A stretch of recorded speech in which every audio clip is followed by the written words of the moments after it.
कक्षा 8 की परिमेय संख्याओं के इस चैप्टर में हम लोग जोड़, घटाना, गुणा, भाग और निरपेक्ष मान से संबंधित अभ्यासों के प्रश्न हल कर चुके हैं। आज का हमारा चैप्टर है दशमलव संख्या को परिमेय संख्या में बदलना। इससे पहले हम लोगों ने परिमेय संख्या को दशमलव संख्या में बदलने का अभ्यास कर लिया है। आज ठीक उसका उल्टा करेंगे। तो इस चैप्टर को करने से पहले हमें ये समझ लेना होगा कि दशमलव के बाद जो स्थान है उनकी वैल्यू क्या होगी। तो यहाँ पर थोड़ा सा हमने ये बनाया है, जैसे मान लीजिए दशमलव का पॉइंट है, तो इधर हमको पता है कि इकाई, दहाई, सैकड़ा, इस तरीके से संख्याओं का स्थानीय मान होता है। पर इस तरफ क्या होता है, इस तरफ दशमलव के बाद का जो अंक है उसका स्थान होता है 1/10 यानी दशांश। उसके बाद वाला 1/100वां स्थान होता है। आगे और है तो 1/1000वां होगा। इसको हम एक क्वेश्चन के माध्यम से समझ रहे हैं। मान लीजिए 1.25 है और इसको हमें परिमेय संख्या के रूप में बदलना है, तो हम क्या करेंगे, एक तो इकाई है ना, तो ये तो इकाई ही रहेगा। अब 2 कहाँ पे आ रहा, दशांश में, यानी 1/10वां भाग दिखा रहा, तो इसकी वैल्यू क्या हो गई, इसकी वैल्यू हो गई 2/10 के। ऐसे ही 5 की वैल्यू क्या हो गई, ये 1/100वां भाग दिखा रहा है, तो इसकी वैल्यू हो गई 5/100। अब इन सबको हम जोड़ेंगे, तो जोड़ेंगे कैसे, हर बराबर करके। इसकी वैल्यू हो गई 100/100, अंश हर बराबर करेंगे, हर हमें 100 चाहिए। अब इसकी 2/10 को हम क्या लिखेंगे, 20/100, और 5/100 तो है ही है इसका हर 100। अब सबके हर 100 हो गए। अब हम जोड़ेंगे ना, 100 + 20 + 5, तो इनका जोड़ क्या हो गया, 125/100। अब इसको हम सरल करेंगे, काट देंगे। काटने के बाद क्या हो जाएगा, 25 पंचे 125 और 25 चौको 100, 5/4 आ गया। अब ये हो गया इसका परिमेय संख्या का रूप।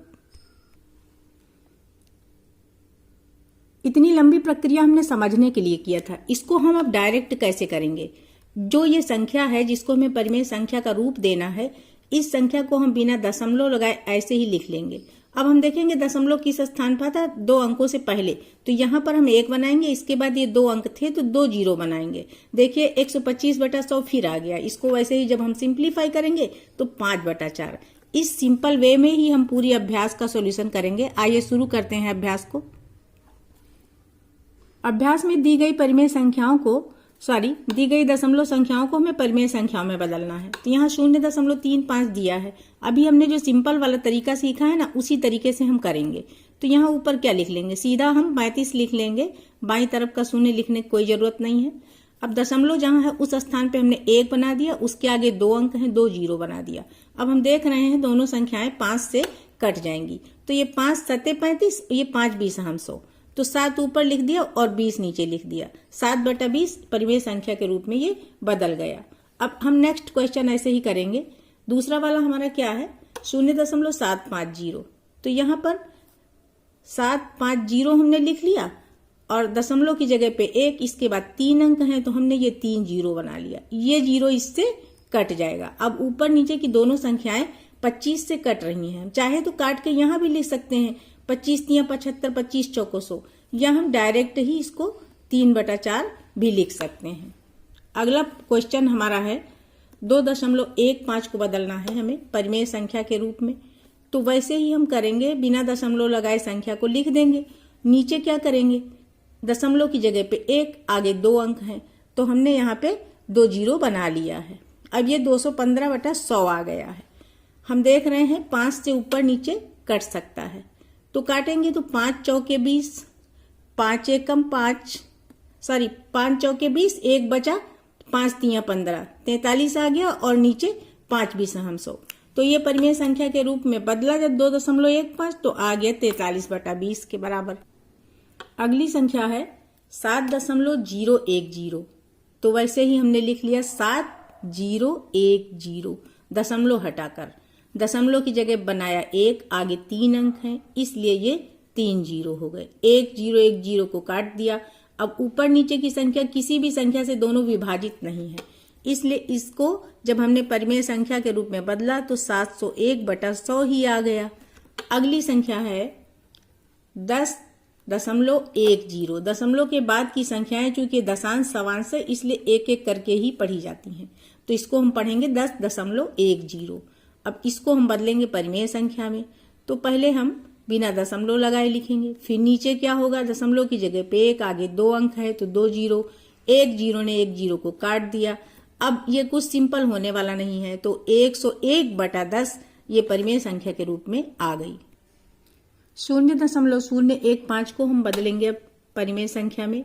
तो ये वैसे ही यहाँ का शून्य नहीं लिखेंगे, लेकिन यहाँ हम लिख सकते हैं 0.15 लिख सकते हैं।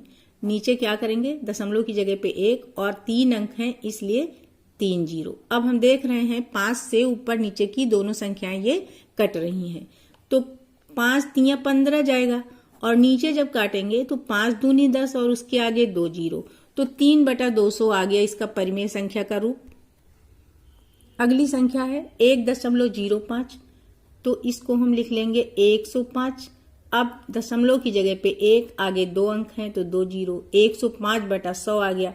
अब 5 से इसको हम सरल कर सकते हैं, 5 दूनी 10, 5 एकम 5, नीचे 5 20 हम 100, तो 21/20 आ गया इसका परिमेय संख्या का रूप। अब क्वेश्चन नंबर 2 में भी हमें p/q के रूप में, यानी सभी दशमलव संख्याओं को परिमेय संख्याओं में ही बदलना है। तो क्वेश्चन नंबर 2 शुरू करते हैं। 2.25 को हम परिमेय संख्या का रूप देने जा रहे हैं, तो ये आ गया 225 बटा, या दशमलव की जगह पे 1, आगे 2 अंक हैं तो 2 जीरो। अब ये 25 से कट जाएगा, तो जब हम इसको 25 से सिंप्लीफाई करेंगे तो ये आ जाएगा 25 9 225 और 25 चौको 100, 9/4 आ गया। सेकेंड पार्ट है 10.5। अब इसको जब हम बदल रहे हैं परिमेय संख्या में, दशमलव के बाद एक ही अंक है ना, तो ये हो जाएगा 105 और बटा 10। चूंकि दशमलव के बाद एक अंक है इसलिए हमें एक ही जीरो लगाना होगा। अब हम इसको काटेंगे 5 से, 5 दूनी 10, 5 एकम 5, नीचे 5 दूनी 10, तो ये 21/2 आ गया। लास्ट क्वेश्चन है 16.375, जिसको हम परिमेय संख्या के रूप में बदलने जा रहे हैं। तो वैसे ही हम करेंगे, 16.375 को पूरा लिख लेंगे और दशमलव के नीचे 1, आगे 3 अंक हैं तो 3 जीरो हम बना लेंगे। और वैसे ही हम सिंप्लीफाई करेंगे, पहले इसको हम 25 से काटेंगे। तो देखिए जब हम 25 से काट रहे हैं ना, तो 25 छक्का 150 हो गया। अब घटाएंगे 163 से तो आ गया 13, आगे का 7 137 में ले जाएंगे तो ये 25 पंचे 125, फिर 12 बच्चा, फिर 25 पंचे 125, तो ऊपर आ गया 655 और नीचे जब हम काटेंगे तो 40 आ जाएगा। अभी ये फिर 5 से कट रहा ना, तो जब 5 से दोबारा काटेंगे तो 5 एकम 5, 5 3 15, 5 एकम 5 और नीचे 5 8 40, तो इसका परिमेय संख्या का रूप आ गया 131/8। अगले वीडियो में परिमेय संख्या के आखिरी अभ्यास होगी दक्षता अभ्यास 1B। इसके बाद ये चैप्टर कंप्लीट हो जाएगा। Thank you.